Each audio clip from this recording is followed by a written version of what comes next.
Video games.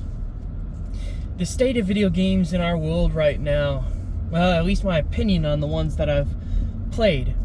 First things first, what game or what console should you play them on? Is it going to be a PS5, an Xbox, a PC, or a Nintendo? I think Nintendo is overpriced and you have to enjoy the games already before you even attempt to like it. The console hardware is getting better, but ultimately the games are really expensive. They just decided to charge like $80 or $90 for their newest games for half decent stuff. It ain't worth it. It really isn't. And then you've got Xbox, which is a glorified PC. The exclusive games on Xbox are who cares? And no one really seems to really talk about Xbox anymore. I will admit that the Xbox 360 had a stronghold on the gaming industry for a while. But it's been a while since we've been at Xbox 360. The PS4 and the PS5 have shown to be the strongest and the mightiest. And then you talk about maybe possibly a PS5 or PS6 coming up soon, but let's get besides that. Then you've got a PC.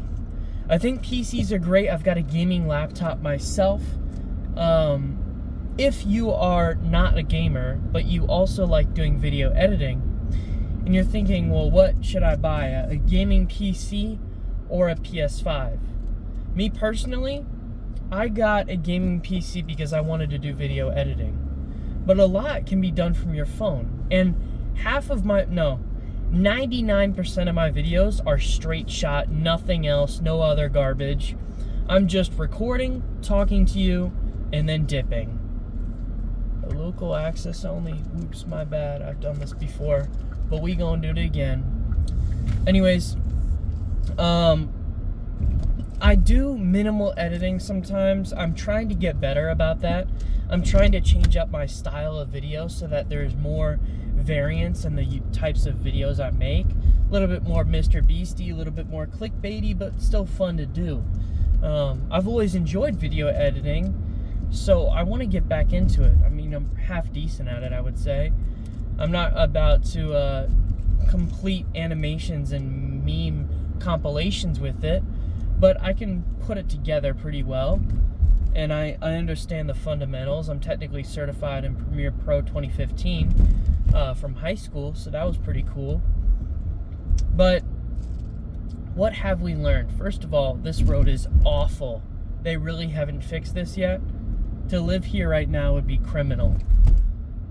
But second of all is... Wait, we're talking about PCs. PC gaming is okay.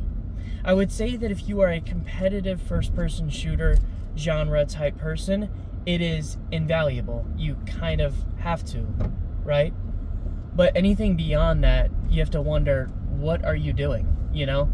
Because it's not fun to play on a PC as much. I don't enjoy it as much. What I do enjoy is... wow, this is atrocious. This is absolutely horrid.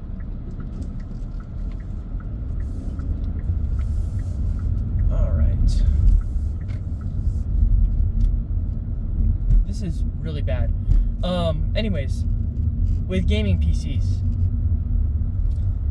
I think that if you are a competitive like streamer or whatever, or getting into the Call of Duty, Warzone, Fortnite space, having a gaming PC, invaluable, makes sense.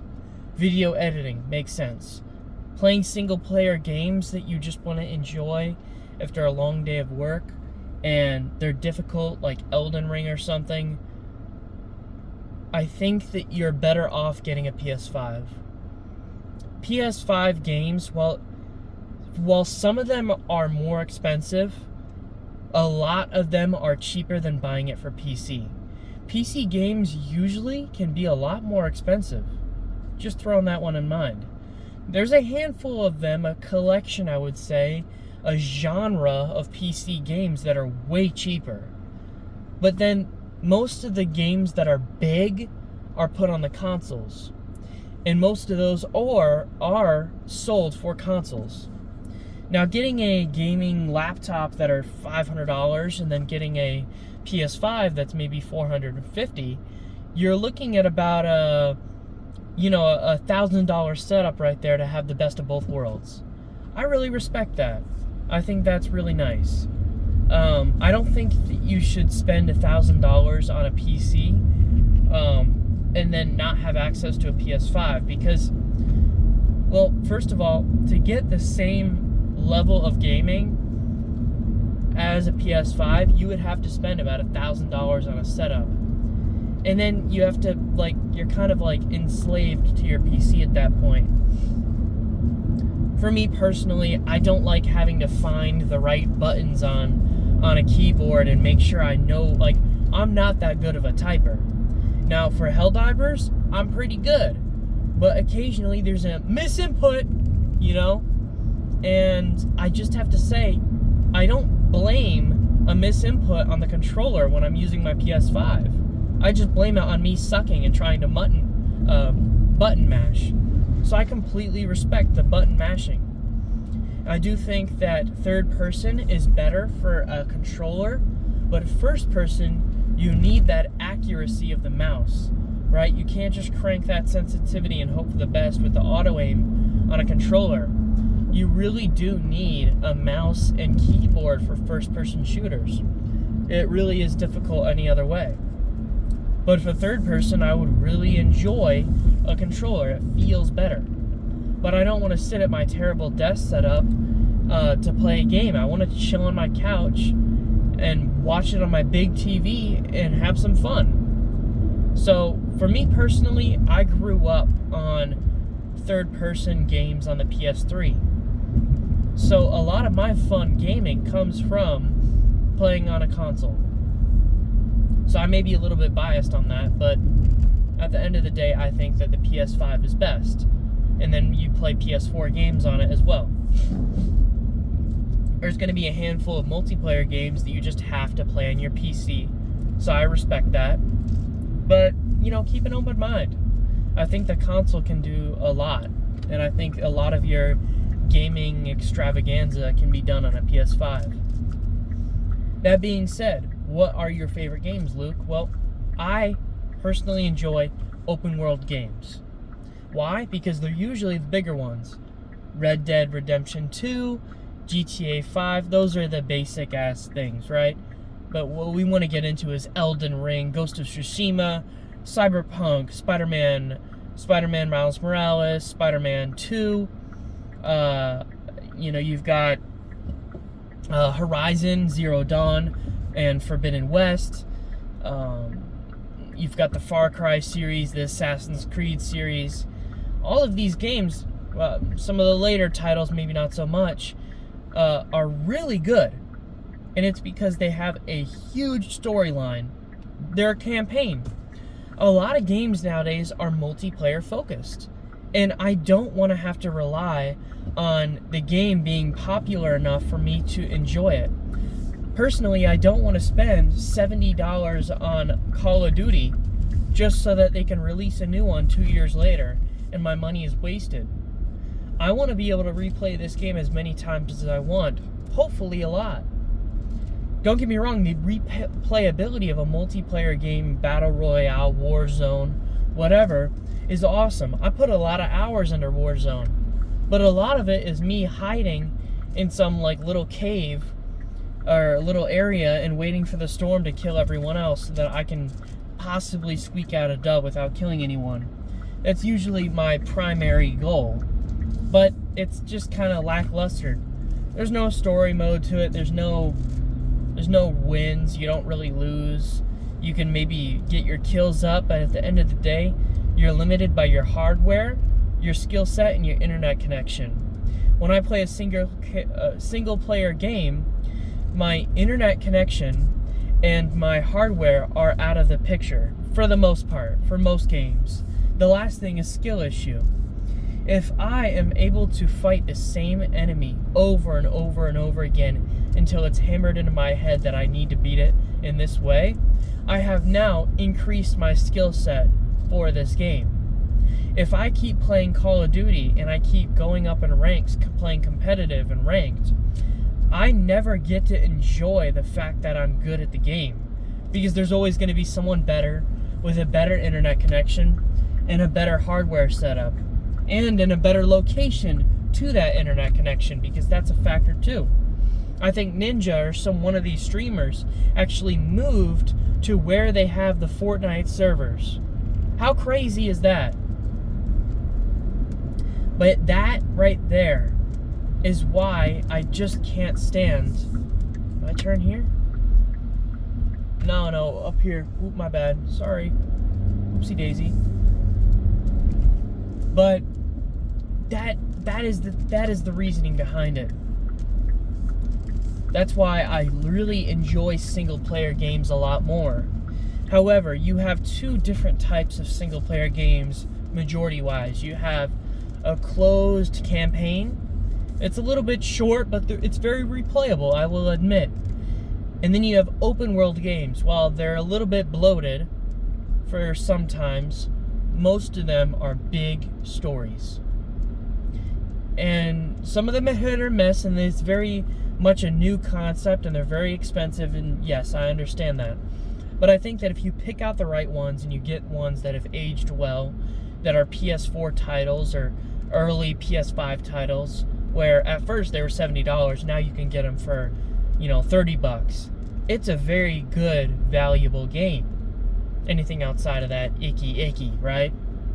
But I think it's got some pointers to it. It's very nice. You see here, you're getting warm. I'm working off my phone right now, so your boy got some, had to charge it up a little bit on the drive here.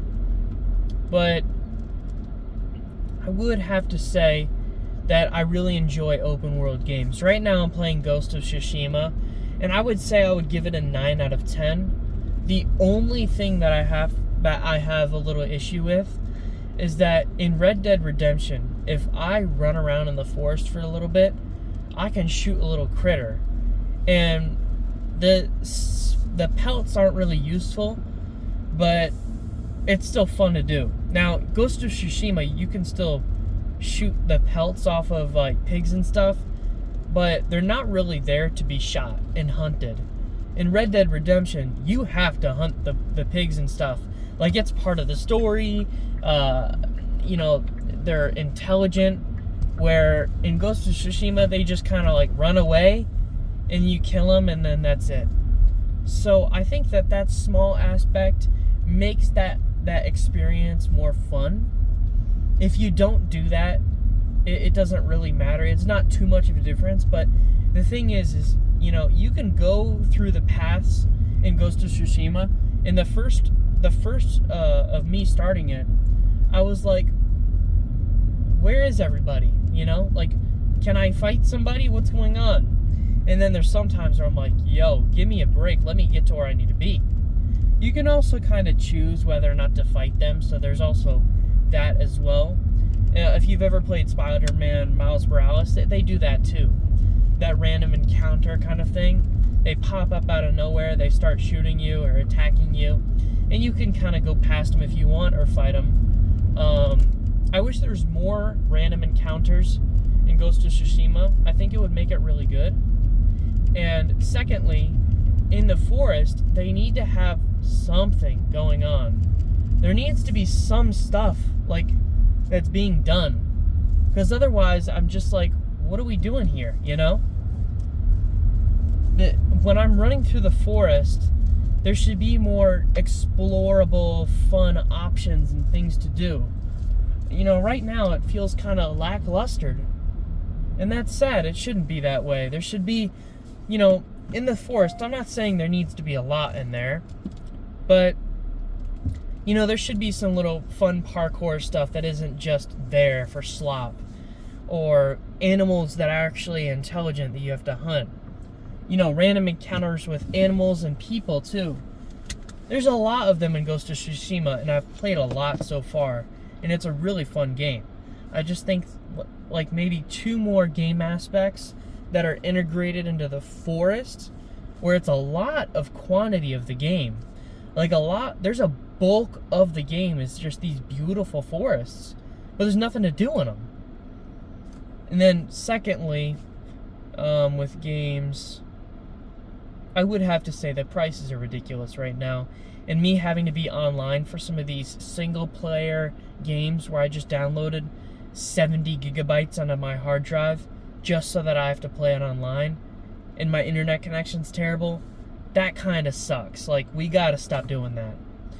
And also, DLC content needs to be more accessible, and y'all should be pumping that stuff out more. Seriously.